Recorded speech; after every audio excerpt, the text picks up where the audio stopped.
Monsieur le Président, Mesdames et Messieurs, je suis Arthur Banga de Côte d'Ivoire. Et Monsieur le Président, l'équipe m'a chargé de vous présenter la vision que nous voulons pour 2030. Quelle relation entre l'Afrique et la France à 2030? Monsieur le Président, un futur souhaitable est possible.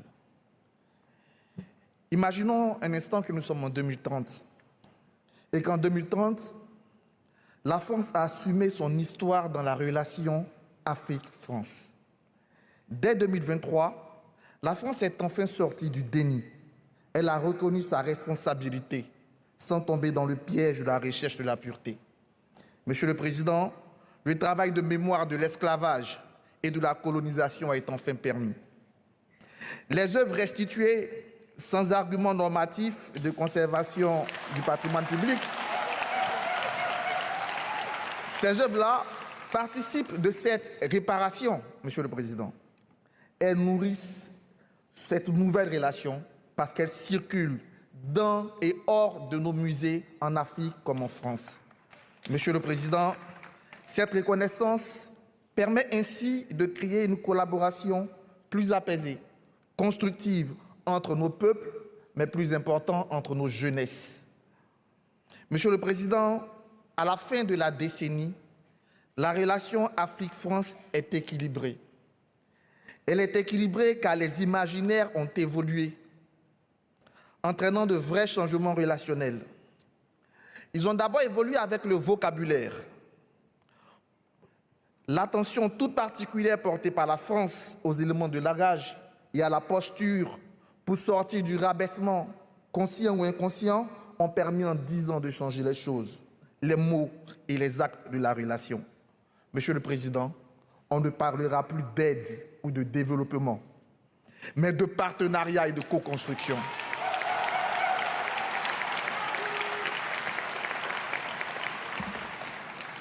Ce changement de paradigme entraîne avec lui les institutions changées de notre partenariat.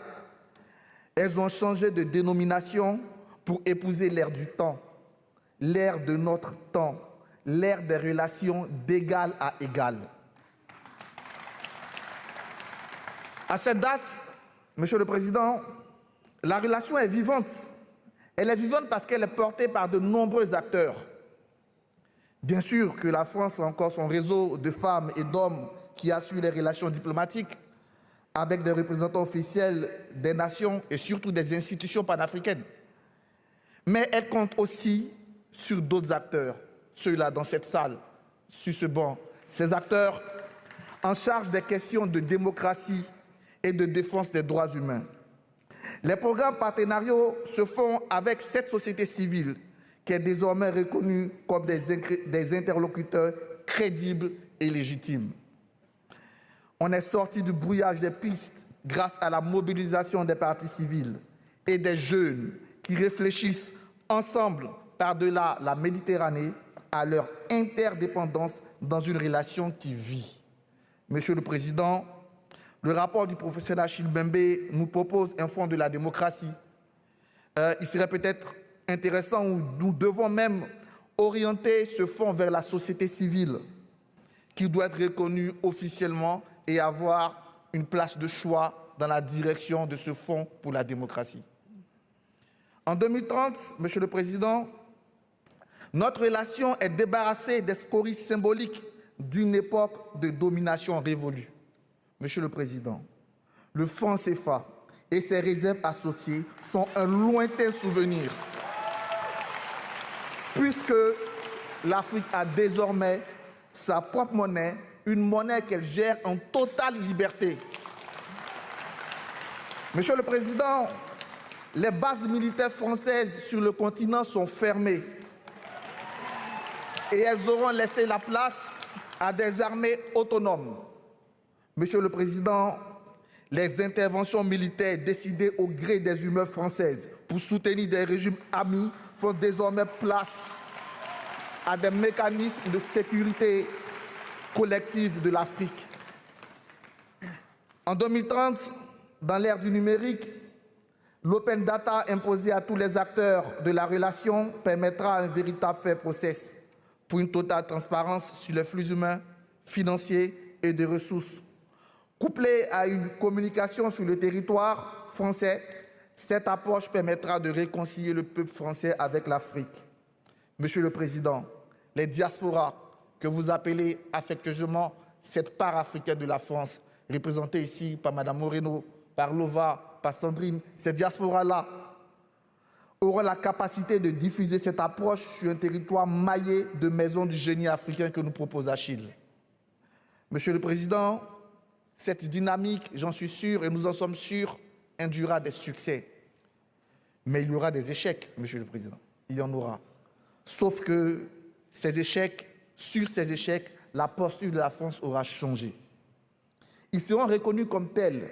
Et mieux, ils nous permettront donc, ils favoriseront l'émergence de nouveaux projets sans suspicion pour corriger ces erreurs, ces fautes que nous pouvons commettre dans notre évolution. Monsieur le Président, ces projets seront plus beaux parce qu'ils seront le plus souvent pensés avec les Africains, avec la diaspora, et ça sera la meilleure façon, Monsieur le Président, d'atteindre la cible, parce que cette cible sera écoutée dans la mise en place de ces projets.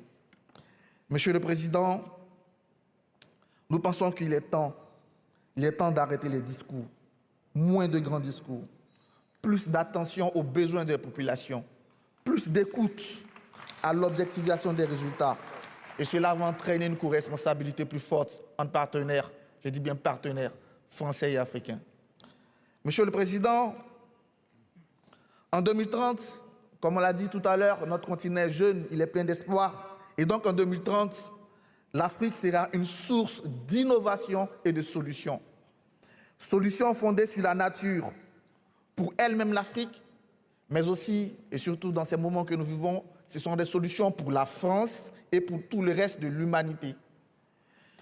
Les compétences endogènes de l'Afrique sont remises au cœur des savoirs communs grâce à une circulation plus accrue des étudiants de part et d'autre de nos territoires.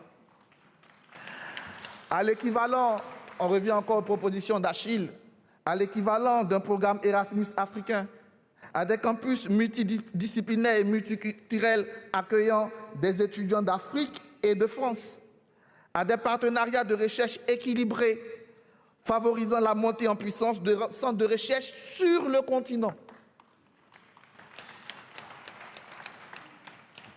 Monsieur le Président, par ces solutions, l'Afrique doit inspirer la France. Parce qu'aujourd'hui, le continent africain a des pratiques numériques avancées qui pourraient inspirer vos pays. Monsieur le Président, c'est une question de regard. Ceci se fera dans la relation Afrique-France, un terreau de solutions, une meilleure gestion de la crise climatique, un emploi plus efficient du numérique et la construction d'un bien commun. 2030, c'est de la prospective à court terme. Le chemin est semé d'embûches, mais c'est pour cela que nous allons le parcourir ensemble à partir d'aujourd'hui. Cette lecture prospective que l'équipe vous propose, mêlée aux propositions d'Achille, Monsieur le Président, doivent constituer, et nous le revendiquons, doivent constituer la feuille de route pour ces 10 prochaines années dans les relations entre la France, entre l'Afrique et la France. Monsieur le Président, après votre écoute, je vous invite au dialogue pour construire ensemble 2030, car c'est ensemble que nous devons créer les conditions d'un nouveau départ et engager une nouvelle relation entre l'Afrique et la France. Monsieur le Président, cessons les palabres, cessons les leçons de philosophie, soyons concrets, prenons dès à présent des mesures qui marquent le tournant de cette relation Afrique-France. Et pour cela, je vous invite à dialoguer avec ces 11 jeunes, en commençant par ma voisine du Nord, Elda, qui représente le Burkina.